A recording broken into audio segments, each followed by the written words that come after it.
The early morning light filled the hospital room, gently enveloping the three women standing guard over the man in the bed. He laid silently, his once muscular body now withered in pain, eaten from the inside out by cancer. A late 40-ish, petite brunette cradled the man's hand next to her cheek. Her curly, shoulder-length hair hid her pretty, tear-stained face. Sitting beside her was a late 20s version of the woman. On the other side of the bed was a 30-ish, tall, attractive blonde, who bore many of the same facial features as the man lying in the bed. Lovingly, she carefully wiped her father's now bald head. Their silent vigil was interrupted by a soft knock on the door. A tall, blonde man stuck his head in. "Sis, is he awake?" he whispered to the blonde. "Not right now, Tim," replied Angie. "He's only awake for short amounts of time. The morphine keeps putting him to sleep." "Molly," he said gently, turning to the older brunette. "May we come in?" She looked up at him, smiled weakly, and nodded. He stepped back and opened the door. A very attractive woman in her early 50s sheepishly entered the room. Her long hair was a heavy mixture of blonde and silver streaks that flowed loosely about her shoulders. Even at her age, she still had a body women 20 years younger envied. "Molly," she softly greeted. "Gwen, please come in." Angie stood up and looked over at Molly. Molly smiled reassuringly and nodded. The young blonde turned back to the guest. "I guess you can sit here, Mom." "Thank you, Angie." What ensued was a human chess match. Each move by one of the human chess pieces caused a move by another piece. Each advancement toward the king resulted in a defensive counter-move to protect him. Finally, the room settled. Gwen now sat on the other side of the bed from Molly and her daughter, Jessica. Angie had moved to a chair in one corner while Tim sat in the other corner chair. "Thank you for allowing me to come today," Gwen said softly. "When the kids told me Joe was going to spend whatever time was left at home, I had to ask to see him." "It was the right thing to do," Molly replied wearily. "I talked it over with Joe, and he agreed. He doesn't want any visitors once we get him home later today, so I'm glad you were able to make it here before he's released." He softly groaned as his eyes slowly opened. Eyes that hadn't looked into each other for over a decade now became locked. "Gwen," he croaked softly. "I'm here, Joe," she whispered. "Where's Molly?" "I'm right here, honey," his wife said gently, patting his hand. He smiled weakly, gazing into his wife's soft brown eyes. Looking around the room, he took note of everyone there. "We are gathered here today," he said, smirking as he heard several chuckles. Closing his eyes, he sighed deeply. He cleared his throat and stared at his ex-wife. "Okay, Gwen," he said weakly. "Say what you need to say. I'm sorry if I doze. I can't seem to stay awake." "I understand, Joe," Gwen said. "I'll keep it brief, but if you fall asleep, please don't worry. Most of what I need to say is for our kids anyway." He nodded, and she took a deep breath. "Joe, I just wanted to tell you goodbye." "Already said that. 10 years ago." "Yes," she said with a slight tremor in her voice. "I remember. But when I heard you were dying, I knew I still had some things I needed to say to you." "Forgive me," she intensely whispered. "Please, Joe, tell me you forgive me." They stared at each other silently for a minute before Joe sighed. "You're forgiven," he said softly. Gwen sat back, obviously surprised by his response. "Just like that?" she questioned. He snorted. "No, not just like that. Took years to say that and mean it." Molly was key. He winced in pain and let out a muffled groan. Reaching over, he pushed the button on his morphine drip. Within seconds, his breathing deepened and his face visibly relaxed. Minutes later, he was asleep. "I'm sorry, Gwen," Molly said gently. "He'll be out for a while." "I know it probably wasn't what you hoped it would be." Gwen shook her head. "Actually, it was more than I dared hoped for. I could only dream of him saying he forgave me. I know I have you to thank for that." "No," Molly said gently, shaking her head. "I could never talk Joe into doing something he truly doesn't want to do." "Oh, I know he'll do things for me he prefers not to, but never something he didn't feel was right." "Well, I'm still thankful he found someone like you after I lost his love." "You didn't lose his love, Mother," Angie spat. "You threw it away." "I know, Angie," Gwen replied sadly, "and that's something I'll regret for the rest of my life." "You have regrets too, don't you?" Angie snorted and then sat quietly, lips pursed tightly, looking as if she'd sucked on a lemon. "Sweetheart, we all have regrets. Things we wished we hadn't done or things we'd hoped would have turned out differently. Some of those things we had no control over, while others we brought upon ourselves. My greatest regret is that I allowed myself to go insane during those months." "Don't try to excuse," Angie snapped. "No, I didn't say I wasn't responsible for my actions. Only that my thinking was severely messed up during that time. There were a lot of things happening back then. Things I doubt either you or Tim were aware of. I know neither your father nor I ever told you details of everything that happened. Joe chose not to do that because he felt I cheated him, and not you too since you were both already out of the house. I never told you about it because it would have made you hate me even more than you already do. I don't hate you, Mother, Angie said coldly.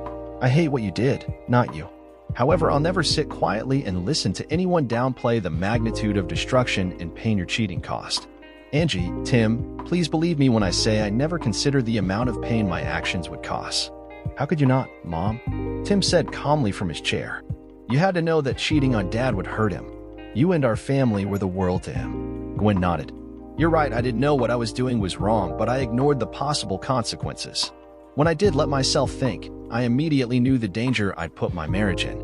Unfortunately, that realization didn't come until I was already in the affair. By then, it was far too late. During the divorce, everyone asked me why I'd done such a horrible thing. I wish I would have had a better explanation other than the pathetic excuses I came up with back then. I've had 10 years to dissect my actions, and I believe I now have a better idea of what happened. This isn't an excuse, she said, staring coldly at her daughter, just an explanation of how it happened. Up until now, I've never wanted to admit the reasons because they make me look as selfish and shallow as I was. Simply stated, several things happened at the same time that presented me the opportunity to cheat on Joe, and I arrogantly and foolishly walked right into it. Gwen, Molly said gently, you're a very beautiful woman. I'm sure you had many opportunities to break your marriage vows over all the years you two were married. Gwen smiled weakly at her ex-husband's wife. Thank you, and you're right, I had lots of opportunities, but not like this. Joe had started traveling again after he'd accepted a large contract. I knew he took it to help pay for Angie and Tim's college, and we discussed it and were in agreement. It was only for 6 months, but it affected me worse than I'd ever dreamed it would. When he traveled earlier in our marriage, I'd had the kids there to help me deal with it. With both of them in college, I was by myself. I felt so old and alone. Then at work, a handsome younger man began pursuing me. I knew Douglas was just in it for the sex, but having a good-looking, rising corporate star giving you attention is flattering. Angie snorted as Tim's pained look of disappointment was written plainly on his face. Gwen quickly continued. Like I said, she said calmly as she looked at her children, I was arrogant and selfish. I know it doesn't excuse what I did, but hopefully you'll see how I allowed it to happen. I want you to know it was never anything that your father did or didn't do. It was my fears and then my ego that opened the door. I never stopped loving him, even during the affair. How can you say that, Mother? Angie sneered. You were sleeping with another man. I know you don't believe it, but it's true. The problem wasn't that I didn't love your father because I did. The problem was I loved myself more. During that time, I put my needs and wants ahead of the family and your father's needs. For 4 months, I used my unhappiness to justify my cheating my marriage vows. When I finally came to my senses, I broke off the affair. But the seeds of destruction had already been planted. I'd hoped I could live with it and spare your father the pain of finding out his wife was a cheating 304. I knew there was a good chance he'd divorce me if he ever found out. Then why tell him, Mom? Tim said sadly. Was it just to ease you on guilt? Angie interjected. No, sweetheart. That wasn't the only reason. Yes, my guilt was eating me alive. I knew your father could tell things were different after that contract. That year after my affair, things between us were so tense at times. I realized then sooner or later I was going to have to confess to him. However, fate stepped in to make it sooner than I'd hoped. When I broke off the affair with Douglas, I knew neither of us wanted anyone to know about it. He actually had more to lose than I did. He was married to the daughter of one of our board of directors and was our corporation's star project manager. He was on course to be our youngest corporate vice president. So when I ended the affair, I made one stipulation: he wasn't ever to have contact with Joe or work on any project with him. My corporation had contracted with your father's company several times in the past, and I couldn't bear the thought of Joe answering to Douglas. Douglas would always have the secret knowledge he'd slept with me, and he might have somehow held that over your father. I couldn't take the chance he'd disrespect Joe. Sounds silly, right? After I disrespected your father for those months? Douglas agreed, of course. Things seemed like they were going to be okay if I could just get past the guilt. Then that damn government contract came along. It was potentially worth millions, and I knew Douglas would head up any GSA project if we wanted. I also knew Joe's company was going to be deeply involved with it as well. It was after we won the bid my fears were realized. It was announced Joe would be heading up the engineering team that was an essential element to the project. He, of course, would be answering to the project manager, Douglas. I confronted Douglas and reminded him about our agreement, but he told me business was business and refused to step aside. I don't think he believed I'd go through with my threat. He was wrong. Gwen paused and took a deep breath. The tears streaming down her face attested to the pain the memories caused. Your father handled my confession like I expected he would. He sat stoically and listened, asking several clarifying questions. I could see him gathering the information he needed before making a decision. When I saw a tear begin to run down his cheek, I knew it would end badly for us. The next day, he removed himself from the team. I don't know if he was trying to take the high road and protect his company's interest, or if he suspected what would happen when he stepped down. Either way, it couldn't have worked out any better for your father since all hell broke loose. He was a key part to that team, so when he tried to step down, it got everyone's attention, including the bigwigs in both our companies. When they started asking questions, their assistants started digging for answers. It didn't take them long to uncover Douglas and my affair. That's when the nightmares that had tormented me for the past year became a reality. As I expected, the dollar sign outweighed any clout Douglas had, and he was removed from the project. It worked out well for Joe and his company, though. The embarrassment of the situation prompted my corporate leadership to offer a larger percentage of the contract's profits to his company, and he ended up getting promoted. Douglas and I didn't fare near as well. Why would you have expected to? Tim commented coldly. I didn't, sweetheart, Gwen said softly. Not even back then. The shame of her confession was etched in her usually pretty face. It was obvious she'd carried this burden for many years. What I could never imagine was how bad things were about to get. Douglas and I both tried to find other employment only to find we were effectively blacklisted.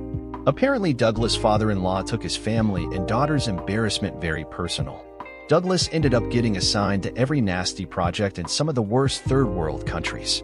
After spending several years jumping from one armpit of the world to the next, he finally gave up. He gave his wife her divorce and crawled away with nothing. Last I heard, he was selling insurance in Detroit. Since he was a couple levels above me on the corporate ladder, he was still considered one of my supervisors. I know the company feared a lawsuit, so they promoted me. They promoted me right back into some office that never sees the light of day. I guess I shouldn't complain. The money is decent, but my career is essentially over. She paused and looked into the eyes of each individual in the room, as if she was trying to assess how they were receiving her confession. Jessica had a pinched look on her face, as she was obviously annoyed to hear how her stepfather had been cheated.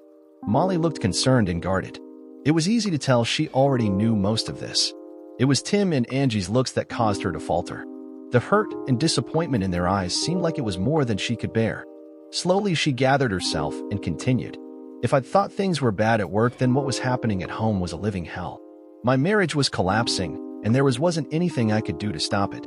Joe sat down and talked to me a few times after he filed for divorce. I apologized until I was blue in the face. I told him that none of it was his fault, that it was me who destroyed our wonderful marriage. He said it couldn't have been too wonderful if it wasn't enough to keep me out of Douglas' bed. That hurt. I understood why he was bitter and why he'd said it, but it still hurt.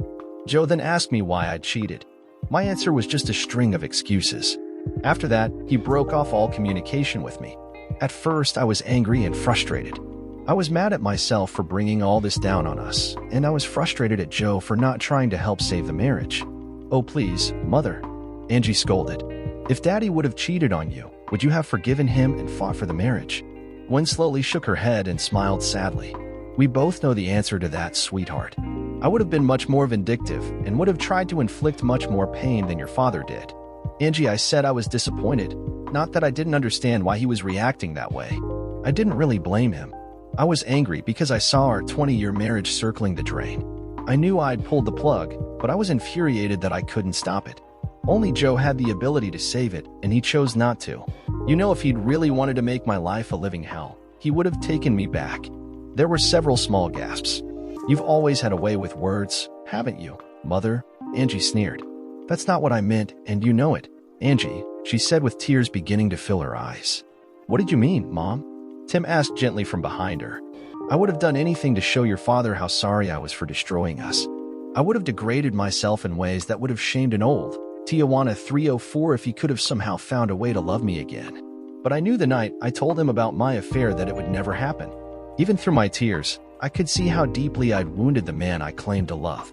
I swear I saw his love for me die right there in front of me. Our marriage was over right then. I saw it in his eyes. He had to move on, Mom, Tim said softly. We all did. Yes, I know. I also know I'm still having some difficulties doing that. You kids have been a great help to me in those areas. Oh, I know you were angry with me at first. No, furious was more like it. You had every right to be, but you didn't abandon me. I'm not sure I could have survived that. I'm thankful Joe didn't turn you against me. Dad would have never done that, Tim stated calmly. No, Gwen said, shaking her head. No, that wouldn't have been him. She smiled sadly at her son and then turned towards Molly. Did you know I prayed that somehow, some way I could get my marriage back? I begged and pleaded with God to somehow change Joe's heart and mind and give me another chance. I know I didn't deserve it, but it's what I wanted. I held on to that dream for over a year. Then Angie told me he'd started seriously dating you, Molly. That was when I knew my prayers weren't going to be answered. It wasn't until after you and Joe got married that I seriously tried to get on with my life. I started dating again, and that was when I found out just what kind of a marriage I'd had before I destroyed it. We'd had something very good, but I'd forgotten how special it was. But I was reminded when I started dating again. Boy, how I was reminded. I dated quite a bit, but it never failed. I'd start comparing them to Joe, and it wouldn't last too long after that. There's a special kind of intimacy between lovers that only comes with time. Only someone who's made love to you many times before knows when you want to be taken forcefully with a raw passion or when just gentle caresses and a soft kiss will send you over the edge. You can't imagine how humbling it is to realize just because you crave your lover to know those things, it won't happen. It's not because he's not willing, but because he doesn't know you and your body well enough to know what brings you the most satisfaction at that moment. My nightmare was realizing I was the reason those things were gone. Because of my actions, every romantic relationship I now had was forced to start from scratch. Oh, there were a few relationships that seemed to be promising over the years. 2 of them even ended in proposals, but I turned both of them down. Why? Molly asked with concern written on her face. Report. Why didn't I accept? Gwen sighed deeply. Well, that's a bit complicated. One reason was I was still in love with my ex-husband. Mother. Angie scolded again. No. Gwen snapped back at her. You don't get to tell me what I'm already very much aware of. You can't say anything I haven't heard or told myself a million times. None of you get to tell me what I feel. I love your father and I always will. I know it doesn't change anything, but I'll always feel guilty for what I did. I'm learning to try to live with those feelings and move on. In some ways I have, but in other areas I'm still stuck. Angie, sweetheart, Molly said softly, trying to calm the situation. It's okay. I'm not jealous. I know how much your daddy loves me. Gwen flinched slightly. I know that as well, Molly, Gwen continued, steadying herself. That's why I felt like I could make that statement. I know you will forever have his love. I admit I'm jealous of that, but it was my own doing. Please, I don't want anyone to think my feelings for Joe were the reason I turned down those marriage proposals. It's much deeper than that. Just like everyone in here, I questioned that if I really loved my husband like I said I did, how could I cheat him like that? I wish I had an answer I could live with. So I compared my love for my would-be suitors to my love for Joe. And since my feelings for each of them wasn't as strong as my feelings for him, I had a problem. If I couldn't stay faithful to Joe, how could I promise either of them my fidelity? I cared enough about them to turn each one down. At that time, it was the right thing to do, since it wouldn't have been fair to them. I'm sorry, Molly gently spoke. I'm sorry you're going through that. Gwen smiled sadly. It's easy to see why Joe fell in love with you, Molly, she said sadly. You're beautiful on both the inside and outside. Thank you, but please, Molly said, her face pinched with concern. Please don't make me out to be some kind of saint. I have my own regrets, Gwen. Most concern my first marriage, but one in particular is related to Joe. Mom, an alarmed Jessica questioned. No, it wasn't something terrible, but it is something I'm ashamed of. Since Gwen has been so brave when talking about her regrets, I'll try to follow suit. It happened a few months after Joe and I had started dating. Our dates had been quite hot and heavy, but we hadn't them. Well, we weren't. Molly paused, her face contorted as she struggled to find the appropriate words. Having sex? Jessica said, smiling. You mean bumping uglies? Angie added, snickering. Hiding the sausage, doing king. Girls. Molly gasped. Knocking boots. Jessica howled. Hitting it. Making babies. Girls. Molly barked, her face bright red. Tim laughed along with the girls as Gwen quietly tried to hide her pained expression. What I was going to say, Molly said, trying to regain her composure, was that Joe and I hadn't yet been intimate. I knew it had been a while for him, well, both of us, and the sexual tension between us was complicating everything. Then I overheard a phone call. It was obvious Molly was starting to get uncomfortable. Taking a deep breath, she continued, "I heard Joe talking to someone. At first, I thought it was you, Angie, but now I realize I don't know who it was. But whoever it was, Joe was talking about possibly reconciling with Gwen. I knew I loved Joe, but I was still so scared after the disaster of my first marriage. Even though my first husband had abandoned us 9 years earlier, I had never let a man as close as I had Joe. I knew he was a good man, and he would be a good father and a great husband. So I decided that he was mine. That week, I shamelessly threw myself at him in an attempt to claim him and keep him solely focused on me. In short, I seduced him." "Mom," Jessica said, smiling. "I seriously doubt it took much seduction to get Dad's attention. I mean, damn. Every time I saw you two, you were always touching each other." "Seriously, Molly," Angie added, "Daddy could never seem to keep his hands off of you. Your father has always been very affectionate," Molly replied. Jessica snorted while Angie and Tim smiled. "Is affectionate another word for horny?" Jessica grinned. "Jess," Molly scolded. The 3 adult kids laughed. Gwen shifted uncomfortably in her seat. "Mom," Jessica said, still smiling, "I can't see why you'd regret showing the man you love how much you desired him." "Sweetheart, I don't regret that. What I regret was it took the fear of losing him to bring me to that point. I also wonder what would have happened if I hadn't done that. Would Joe have waited on me? Would he have gone back to Gwen? Whatever would have happened, I would have hoped he was happy. I know I've been more than satisfied with the life we've shared." "Molly," Tim said gently, "Dad always says you and Jess saved him."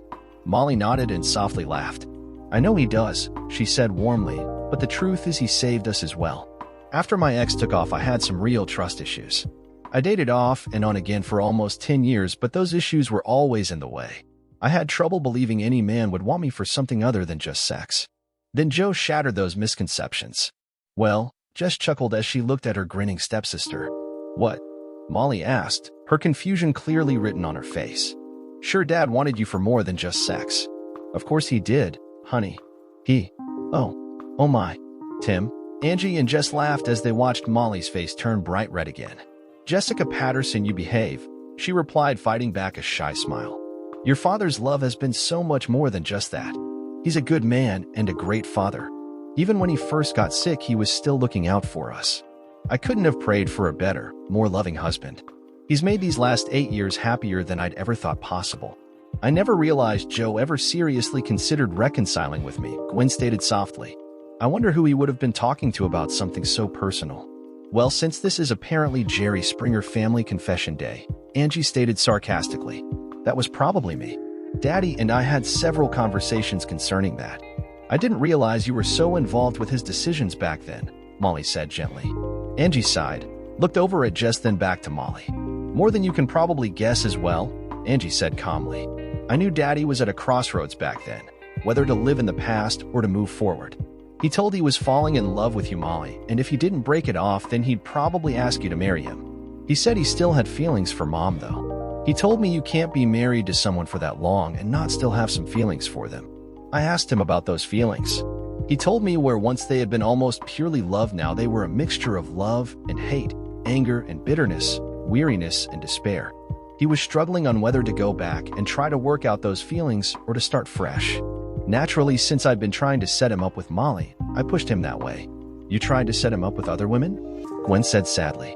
"I didn't realize you hated me that much." "Mom, like I said, I don't hate you, but this wasn't about you. This was about Daddy. I saw what your affair did to him. It almost killed him.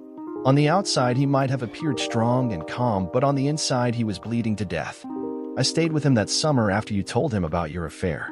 It was a month after your confession and all hell was breaking loose. I can't tell you the number of nights I'd go up to his room to check on him and hear him crying. He wouldn't cry in front of me, but when he was alone in his room, he'd let the pain out. I'd sit quietly outside his door in the hallway and cry with him." Tears filled Gwen's eyes as she slowly shook her head. "I never knew," she said quietly. "I knew I'd hurt him, but I never saw any signs of his pain other than his occasional angry outbursts. That's because he never wanted you to see it. He didn't want you to have the satisfaction of knowing how badly you'd wounded him. I never meant to hurt him like that. I was selfish and totally focused on what I wanted and needed, but I didn't maliciously try to hurt your father. Whether you did it intentionally or just through your stupidity isn't really important, Mom. The fact was you did it." So when he was faced with the choice of going back to a wife who'd cheated on him and poisoned years of good memories, or starting again with a woman who loved him and would never cheat on him, I pushed for the latter. We all know it would have taken months or years of working through the trust issues just to get to a level he could begin to relax and be happy again with you, Mom. So hell yes, I pushed for him to start fresh with Molly. I do regret manipulating him a little. And I even sort of feel bad that I had a hand in making sure you two didn't get back together. But to be honest, Mother, this wasn't about you anymore. This was about my father's happiness, and I believed and still believe he was happier with Molly than going back and trying to wade through all the bullshit of rebuilding his marriage with you. Angie, I didn't realize you had played matchmaker so well, Molly interjected gently. I'm torn slightly between scolding you and hugging you and thanking you. Well, Jessica interjected, she didn't do it quite alone. I've got my own confession to add to all this. Jess, Molly asked in surprise. Mom, you know I met Angie in college. She was an upperclassman who was tutoring me my first year. We became friends, and it didn't hurt that she had a cute younger brother a couple years older than me. She looked at Tim and sadly smiled before turning back to her mother. I was still living at home, and Angie came over several times. I could tell she was watching you very closely. When I confronted her about it, she shared her thoughts that you and her father would be perfect together. I was going to move on to campus the next year and was worried about you being left alone. I guess that was when we conspired to find a way to get you two together to see if there was any chemistry. I'd gone out with Tim a couple of times before Angie invited me to stay the weekend at their house. When I first met Joe, I fell in love with him immediately. Angie snorted a laugh. She fell for him almost as quickly as you did, Molly, Angie snickered. Bullshit. Jessica snapped, smiling. I fell for him at least a full week faster than my mother did. It took her that long to pull her head out of her and accept the fact she loved him too. Jess, language, Molly stated firmly before allowing a small grin to escape. Jessica playfully stuck her tongue out at her mother and smiled innocently. Anyway, since I was hooked, we began planning on how to get you two together. Angie came up with the idea of inviting both of you and I for a weekend visit. I'm sorry to say the story we used to cover our plan was that I was really into Tim and wanted my mom to meet him. Jessica turned to Tim. I'm sorry, Tim. I guess I never really apologized to you for giving you the impression I was more serious about us than I really was. You were a great guy when we were dating, and I was obviously very attracted to you, but you weren't in love with me, I know, Tim interjected. I couldn't figure out what was going on at first. I knew I cared more for you than you did for me, but that first visit to my home was a surprise. Then after seeing you with my dad, I was even more confused. I won't tell you that a guy's ego doesn't take a hit when his girlfriend falls more for his father than she does for him, but after your next visit with your mom, I finally understood. Up till then I was afraid I'd fallen for a girl with some serious daddy issues. Well, Jessica laughed. I guess in a way I did. I don't know too many 19-year-olds who change their last name when their mother remarries. Even though we never lived under the same roof, he's been more of a father than any other man ever has. Well, Tim grinned. After seeing your mom and watching Dad's reaction to her, and you, it was very obvious.